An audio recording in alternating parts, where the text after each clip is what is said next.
Hi friends, welcome back to our channel Anu వంటిల్లు.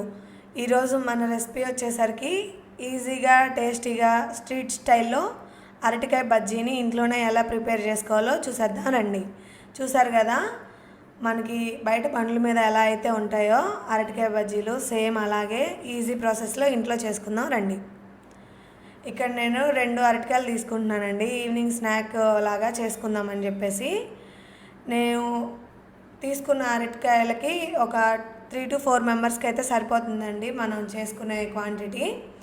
ఇక్కడ నేను చూపిస్తున్న విధంగా మరీ లోపలికి దాని తోలంతా తీయకుండా అరటికాయది పైన మనకి తోలు కనిపించాలి, లోపల కండ దాకా తోలు తీసేయకూడదు. ఇక్కడ నేను చూపిస్తున్నాను కదా, అలా కట్ చేసుకుంటే మనకి బజ్జీలు బాగా వస్తాయండి. మనం అచ్చం మధ్యలో వేసామనుకో అంత షేప్ అవుట్ అవుతుంటాయి, మనం వేసేటప్పుడే టేస్టీగా కానీ ఉండవు. ప్రాసెస్ అంతా మొదలు పెట్టే ముందు మనం ఆయిల్ని హీట్ చేసుకోవాలండి. ఎందుకంటే మనం పిండి కలిపేటప్పుడు హీట్ అయిన ఆయిల్ని కూడా పిండిలో యాడ్ చేసుకుంటాము. అందుకని ముందే మనం ప్యాన్లో ఆయిల్ పోసుకొని హీట్ చేసుకోవాలి. ఇక్కడ నేను యూస్ చేస్తుంది గ్రౌండ్ నట్ ఆయిల్ అండి, కోల్డ్ ప్రెస్డ్ది. ఇప్పుడు ఏ ఆయిల్ పట్టినా అంతా మిక్సింగ్ వచ్చేస్తుంది అని చెప్పి మాకు దగ్గరలో ఉన్న మిల్లు దగ్గరికి వెళ్ళేసి మేము తెచ్చుకుంటాము.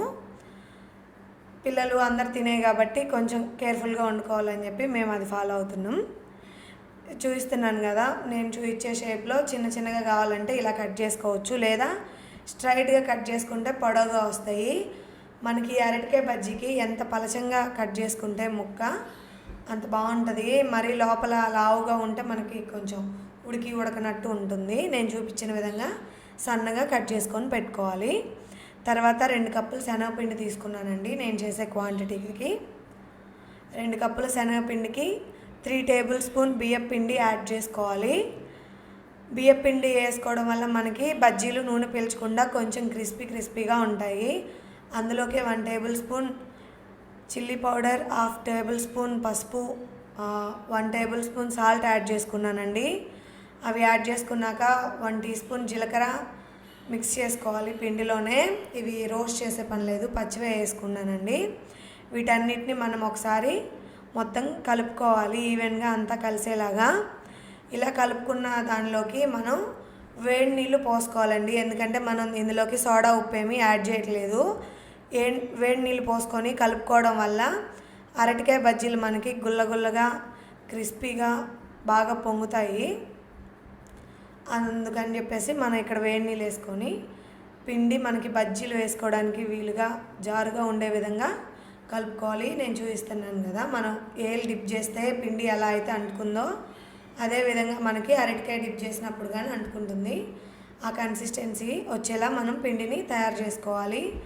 అందులోకే హీట్ అయిన ఆయిల్ని 2 టేబుల్ స్పూన్స్ దాకా యాడ్ చేసుకొని మొత్తాన్ని మళ్ళీ ఈవెన్గా ఒకసారి కలిపి పక్కన ఉంచుకోవాలండి. మనకి ఇక్కడ ఈ ప్రాసెస్ అంతా అయ్యేలోపు ఆయిల్ బాగా హీట్ అయిపోయింది. ఒక్కొక్కటిగా నెమ్మదిగా బజ్జీలని మనం డీప్ ఫ్రై చేసుకోవాలి. మొత్తం ఒకసారి వేసామంటే ఒకదానికొకటి అంటుకొని షేప్ అవుట్ అయిపోతాయి. సో ఒకటి వేసాక అది పైకి వచ్చాక ఇంకొకటి మనం మళ్ళీ బజ్జీని నూనెలో వేసుకోవాలి.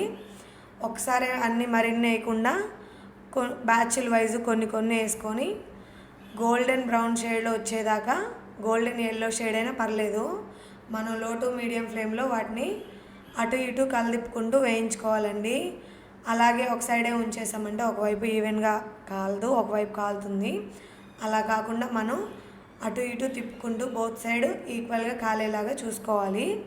చూసారు కదా, ఈ స్టేజ్లో ఉన్నప్పుడు తీసామంటే మనం బయటికి తీసాక కానీ కొంచెం కలర్ చేంజ్ అవుతాయి. మనం మీడియం టు లో ఫ్లేమ్లో కుక్ చేసుకోవడం వల్ల మంచి కలర్ వస్తుంది. అలాగే మనకు బజ్జీలు పచ్చిగా లేకుండా పూర్తిగా కుక్ అవుతాయండి. చూసారు కదా, మనకి పొడవుగా కావాలన్నా చిన్నగా కావాలన్నా ముక్కలు కట్ చేసుకొని ఈజీగా ఒక 10 మినిట్స్లోనే ఈ ప్రాసెస్ మొత్తం అయిపోయిద్దండి.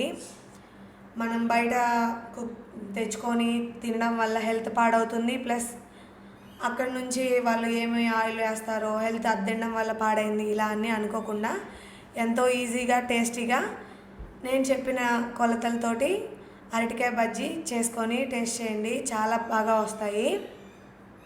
మీకు ఎలా వచ్చాయో నాకు కామెంట్లో తెలియజేయండి.